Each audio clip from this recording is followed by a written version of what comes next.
Have you ever had a stuck accelerator? Like maybe you had a car that got recalled because it had a tendency to have a stuck accelerator. I remember my first ever experience with having a stuck accelerator. Like the gas pedal would not come back up and we're just going full force. It was my first go-kart. My brother and I had a go-kart when we were in elementary school. So thank you, Mom and Dad, for trusting us with the go-kart, because we wrecked and wreaked all kinds of havoc, in the woods around our house. But one day particularly, I remember the gas pedal was just stuck. It was not letting.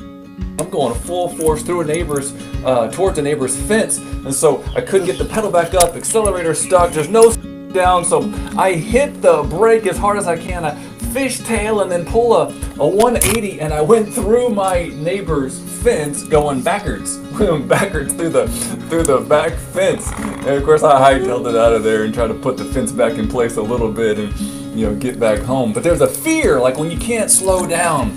And I wonder if that's kind of where we've been a lot lately. Maybe this is a season we're going, I've just been running 90 miles an hour, we're running 8 days a week, and I'm tired. Maybe this is the season because I don't think Jesus was ever in a hurry. Like even when his friend Lazarus had died, he said, Jesus, get over here, Lazarus is sick, and he's taking his time. And he's healing people along the way. It seems like Jesus was never in a hurry. And I don't see anywhere in the Bible that says, hurry up. There's one part it says, wake up, oh sluggard, get to work. And that's for the really, really super lazy procrastinators that never do anything. But for most of us, we love to brag about our busyness. How are you doing? How are you doing today? Oh, I'm busy. We're always busy. It's like a badge of honor of our busyness. But what if right now in this season would be a time that we would take the words from Christ, that we would be still, like Christ told the waves and the wind to be still, echoing the words that we find in the Old Testament. Says, be still and know that He is God. Maybe we be still, we take that deep breath, we breathe, and we know that breath is a gift from God, because in the very beginning when God made us with His own hands and His own image, and He breathed the breath of life into us. I'm praying that this is a really good season for us to get really good at breathing. That sounds elementary, like I'm a big fan of breathing, I don't know about you, but one more story about me crashing, because I have a tendency to have some crash related stories. I was water skiing with my brother and his wife and my wife all on the boat, and I caught the wake real well, and I caught some pretty good air, some bigger air than I've ever caught before. So I thought, well, let me try it again, and I caught an even bigger air, jumped the whole wake. But when I came down on the other side of the wake, my ski tips caught, and it slammed me hard into the water, so hard that it knocked the breath out of me.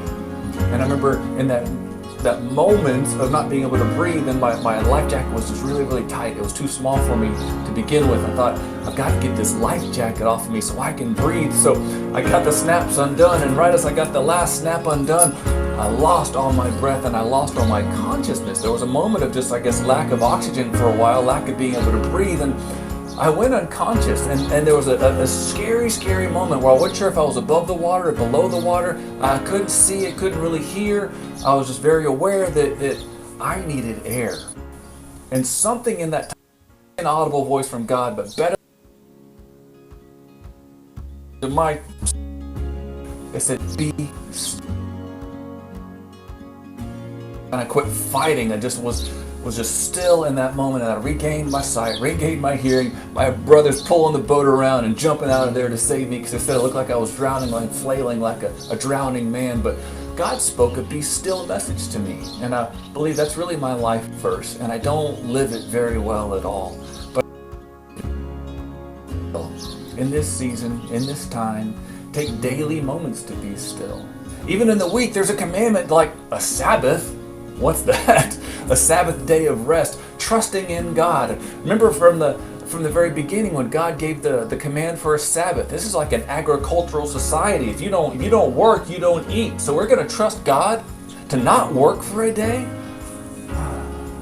I know in this season, work's going to be a lot different for a lot of us. What's it going to look like if we put our trust in God, going, God, I'm going to rest. I'm going to trust in you, rely in you. I know that no matter what, if I'm still and I know that you're God, well, that's a win-win. So God bless you as you rest. Peace. All right, that's enough. Hey, stop. Alright, I had a thought this. Stop. Stop. Hey, sit. Just sit.